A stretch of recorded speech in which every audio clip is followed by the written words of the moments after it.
Idaho Falls, Idaho, July 1986.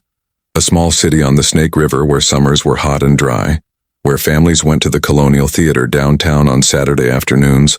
and where children felt safe going to movies with siblings or friends while parents ran errands or shopped at the nearby mall. The Maddox family lived on Woodruff Avenue in a modest ranch house, and Richard worked as an electrician while Diane was a homemaker, and they had two daughters, Stephanie, who was 12, and Lorie, who was 8, and the family attended Riverside Community Church every Sunday where they were active members. Lorie had long blonde hair that Diane braided every morning,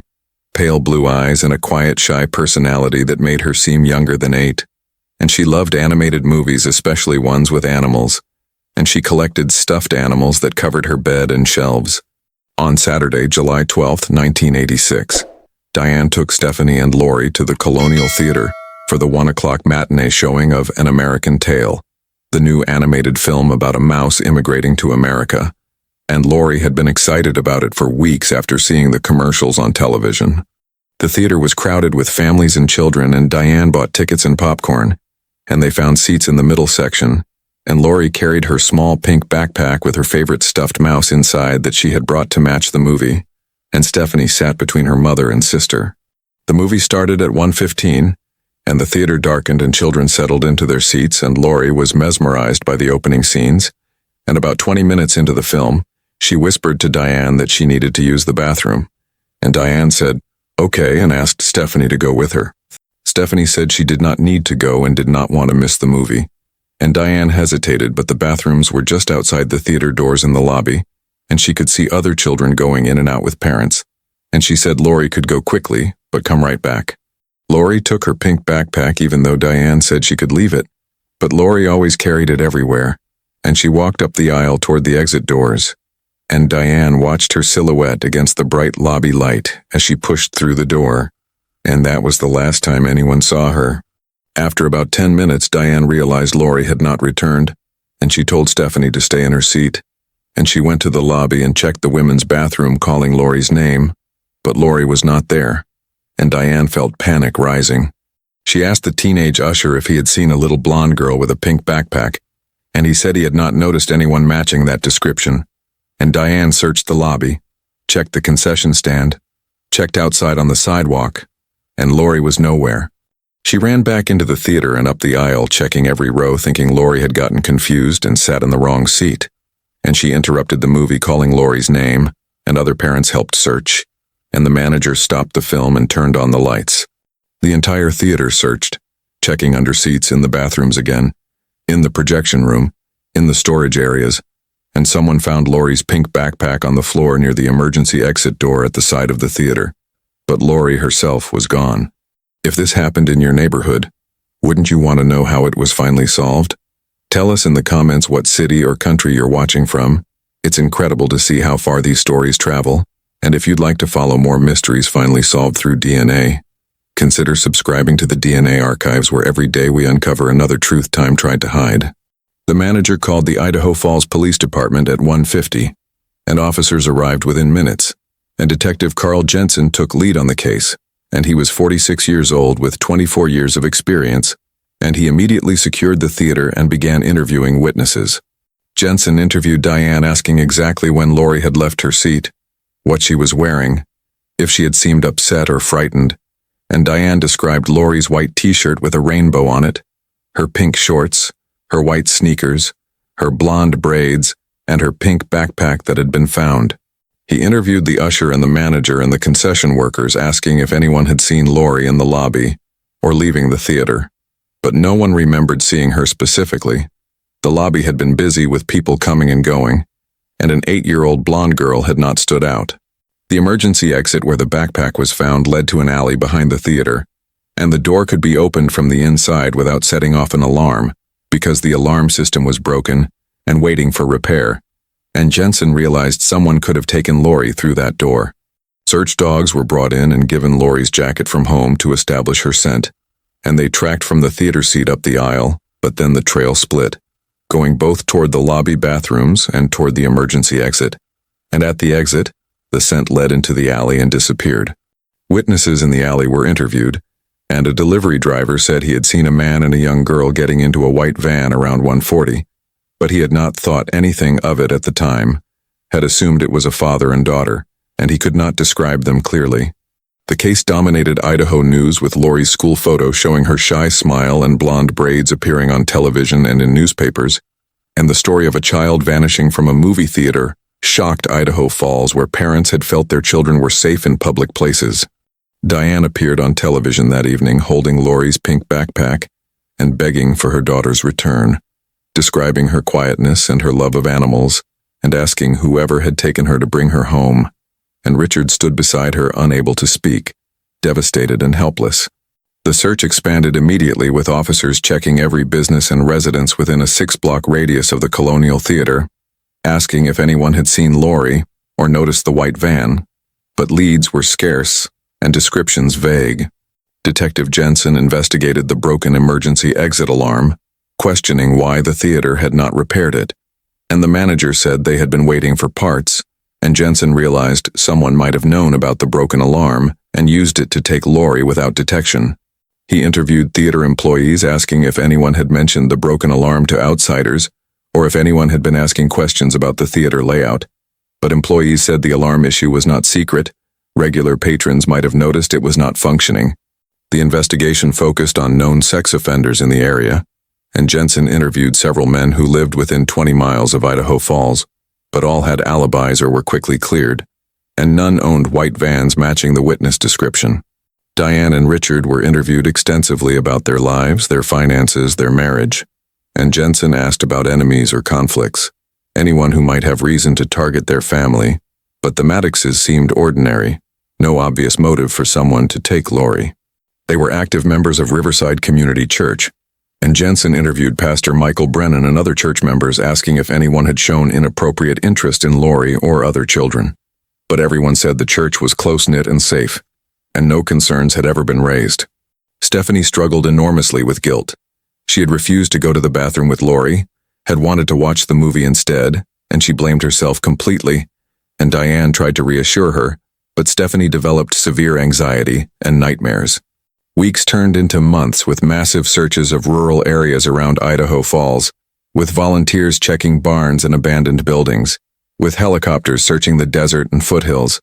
But no trace of Lorie was found beyond the pink backpack left at the emergency exit.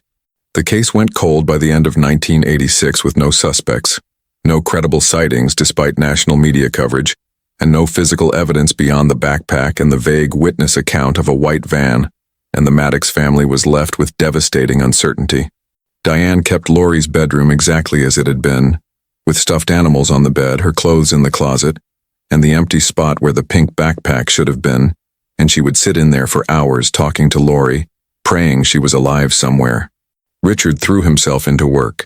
taking extra jobs and staying busy because being home was unbearable, and his relationship with Diane deteriorated as they processed grief differently, and by 1988 they were barely speaking, their marriage destroyed by Lorie's disappearance. Stephanie grew up in the shadow of her missing sister, and she carried guilt that never fully healed despite years of therapy, and she became a social worker as an adult, specializing in helping children, trying to make meaning from the tragedy that had defined her childhood. Years passed, and Lorie's case became one of Idaho's most haunting unsolved missing children cases, and her face appeared on age progression posters showing what she might look like at 15, at 25, at 35, but no credible sightings ever materialized. Cold cases don't stay alive unless people keep remembering them, so if you want more stories like this, cases that seemed forgotten until DNA brought answers, subscribe to the DNA archives and help these stories stay alive. New investigations and discoveries are shared here every day. Detective Jensen retired in 2004 after 42 years in law enforcement, and Lorie's case remained unsolved. The little girl who vanished from a movie theater, and he had never been able to give the family answers or closure. Richard died in 2010 from liver failure related to alcoholism that had worsened after Lorie's disappearance, and he died still wondering what had happened to his daughter, still blaming himself for not being at the theater that day. Diane remained in Idaho Falls, living alone in the house on Woodruff Avenue, and she kept Lorie's room unchanged, and she volunteered with organizations supporting families of missing children, and she never gave up hope that Lorie was alive somewhere. On a Tuesday afternoon in May 2024, 38 years after Lorie disappeared, the Idaho Falls Police Department received a phone call from a woman who said her name was Lorie Maddox, that she had been kidnapped in 1986, and she wanted to come home. The call was transferred to Detective Maria Gonzalez, who now handled cold missing persons cases, and she listened as the woman explained she was 46 years old. She had been taken from a movie theater when she was 8, and she had lived for 38 years in a religious compound in rural Montana. The woman said she had escaped 3 months earlier when the compound's leader died. She had been living in a shelter in Missoula, and she had finally gathered the courage to call, and she wanted to know if her family was still in Idaho Falls, if they were still alive. Gonzalez was cautious because over the decades several people had falsely claimed to be Lorie Maddox, but something about this woman's voice, her specific memories, her knowledge of details from 1986, made her take the call seriously, and she asked the woman to come to Idaho Falls. 2 days later, a woman walked into the Idaho Falls Police Department, and she was 46 years old with long blonde hair now streaked with gray, pale blue eyes that looked tired and cautious, and a thin frame that suggested years of inadequate nutrition, and she told the receptionist her name was Lorie Maddox. Detective Gonzalez met with her in a private interview room, and the woman sat nervously twisting her hands, and Gonzalez asked her to explain what she remembered from July 1986, and the woman spoke slowly as if pulling memories from deep storage. She said she had gone to see An American Tail with her mother and older sister Stephanie. She had gone to the bathroom during the movie, and while walking toward the lobby bathroom, a woman had approached her saying her mother was sick and needed her outside immediately. The woman had seemed kind and urgent, and Lorie had been 8 and scared that her mother was hurt. So she had followed the woman through a door she did not recognize, and they had gone into an alley where a white van was waiting with a man inside. The man and woman had grabbed her and put her in the van, and she had screamed and fought, but they had covered her mouth. And they had driven for hours while she cried, and eventually they had arrived at a compound in rural Montana near the town of Eureka. The compound was called New Zion Fellowship, and it was a religious community of about 40 people living in isolation on 300 acres. And the leader was a man named Prophet Samuel Garrett, who claimed to receive direct revelations from God. Lorie said she had been given a new name, Rebecca, and had been told her previous family were sinners, that God had chosen her for a special purpose, and she had been raised in the compound with other children, homeschooled, taught the group's beliefs, and completely isolated from the outside world. She had lived there for 38 years, had been forced to marry at 16 to a man in his 30s, had given birth to 4 children who were still at the compound, and she had never been allowed to leave or contact anyone outside, and escape attempts were severely punished. When Prophet Garrett died in February 2024, the compound had fractured. Some members left, others stayed, and Lorie had finally seen her opportunity and had walked away with nothing, and she had hitchhiked to Missoula where a shelter had helped her. Gonzalez asked how the people at New Zion had known to take her specifically from that theater, and Lorie said she did not know, but she had overheard conversations over the years suggesting someone from Idaho Falls had facilitated her abduction, someone connected to her family's church. She said Prophet Garrett had mentioned once that a faithful brother had delivered her to them, that God had used someone close to her family to bring her to her true purpose, but she had never been told who, and Gonzalez felt chills realizing this suggested inside involvement. Gonzalez collected a DNA sample from Lorie and also contacted Diane Maddox, who was now 76 years old and still living in Idaho Falls, and she told her someone claiming to be Lorie had come forward, and Diane started crying, asking if it could really be her daughter. The DNA results came back 2 weeks later, and Gonzalez called Diane to tell her the news. The DNA confirmed with 99.9% probability that the woman was Lorie Maddox, her daughter was alive, and she had been held in a religious compound for 38 years. Diane collapsed from shock and relief, and Stephanie, who had been visiting her mother, caught her, and they held each other sobbing. 38 years of not knowing replaced by the miracle and horror of learning Lorie had survived, but had been imprisoned her entire adult life. The reunion was arranged carefully with counselors present, and when Diane saw Lorie for the first time in 38 years, she saw her 8-year-old daughter in the face of a 46-year-old woman, and they embraced and cried, and neither could speak for several minutes. 20 years later,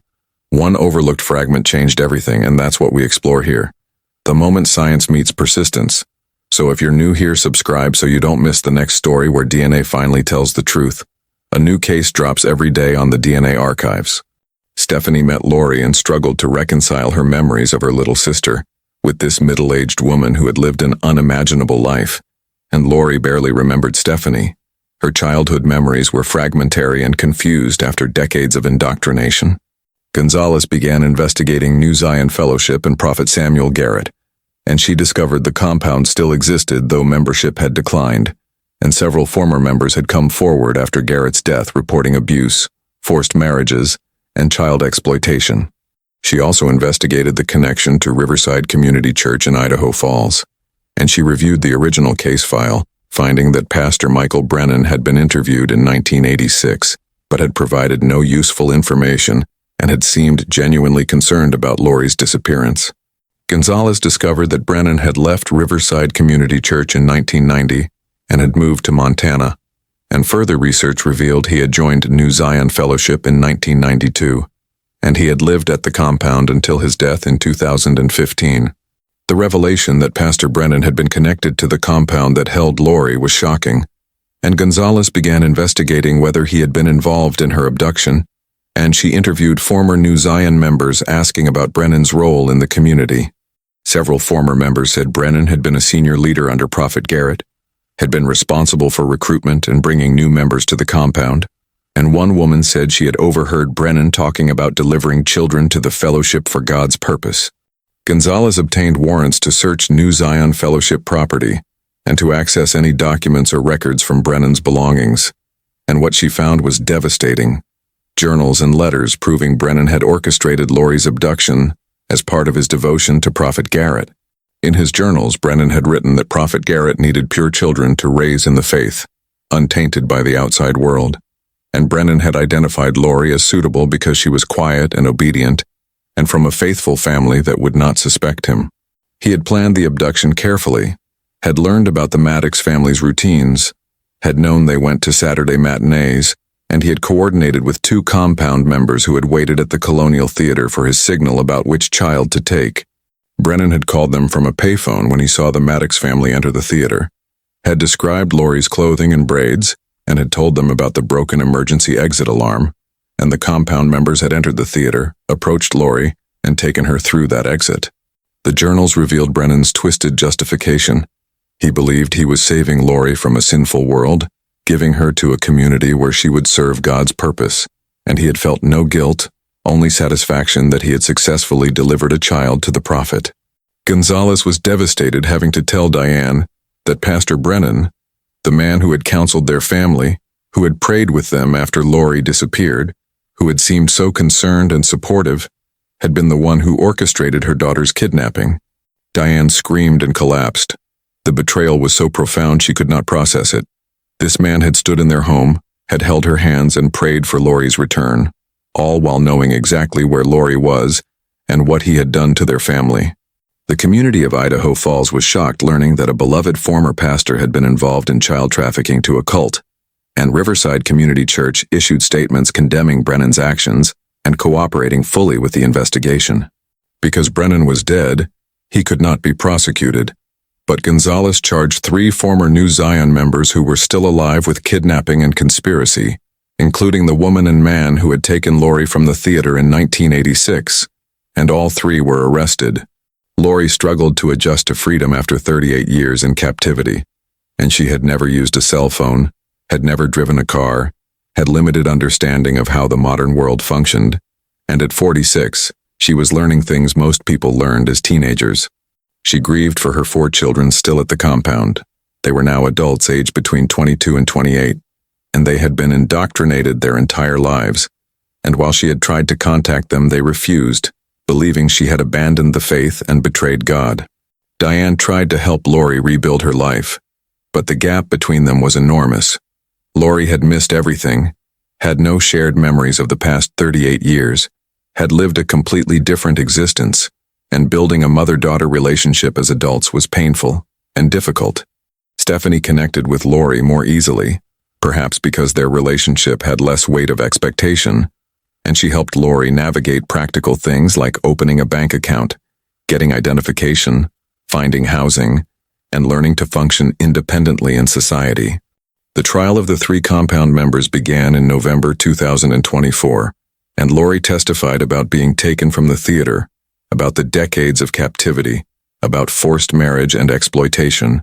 and the jury was visibly moved by her testimony. All 3 defendants were convicted and received sentences ranging from 25 years to life in prison, and while justice was served, Lorie said no sentence could give her back the 38 years that had been stolen, the childhood she never had, the choices she never got to make. The case sparked national conversations about religious extremism, about how cults recruit and maintain control, about how seemingly normal people like Pastor Brennan could commit terrible crimes while hiding behind religious authority, and about protecting vulnerable children from predators who used faith as cover. Lorie began therapy to process her trauma and her complicated feelings, and her therapist explained she was grieving multiple losses: her childhood, her freedom, her children, and the life she should have had, and healing would take years if not a lifetime. She also struggled with her identity. She had been Rebecca for 38 years. That name and that identity had defined most of her conscious life, and becoming Lorie again felt like trying on clothes that no longer fit, and she eventually decided to use both names, Lorie Rebecca Maddox, acknowledging both parts of herself. The months following the trial were filled with painful adjustments as Lorie tried to build a life in a world she barely understood, and she found work at a library shelving books, a quiet job that did not overwhelm her, and she rented a small apartment near Diane's house. Diane visited her daily, bringing meals and support, and they sat together trying to find common ground, talking about small things like the weather or a television show, avoiding the enormous gaps and losses between them because those conversations were too painful. Lorie enrolled in adult education classes learning to use computers and smartphones, and she was amazed and intimidated by technology that had not existed when she was 8, by a world connected in ways she could not have imagined in the isolated compound. She struggled with nightmares and anxiety. Decades of psychological control and indoctrination could not be undone quickly, and she sometimes woke terrified, believing she was still at New Zion, that her escape had been a dream, and grounding herself in reality took time. Stephanie helped Lorie apply for Social Security benefits and access victim compensation funds, and she advocated for Lorie with social services, and she introduced her to support groups for cult survivors, and Lorie found some comfort connecting with others who understood what she had experienced. The pink backpack that had been found at the theater in 1986 was returned to Lorie after DNA processing confirmed it had been hers, and she held it crying, remembering being 8 years old, remembering the stuffed mouse she had carried inside it, remembering the moment her childhood ended. Diane established a foundation in 2025 called the Lorie Maddox Freedom Project, dedicated to helping survivors of religious extremism and cult captivity, providing housing, counseling, legal assistance, and reintegration support for people escaping controlling groups. The foundation also advocated for better oversight of religious organizations, for mandatory reporting of child abuse regardless of religious context,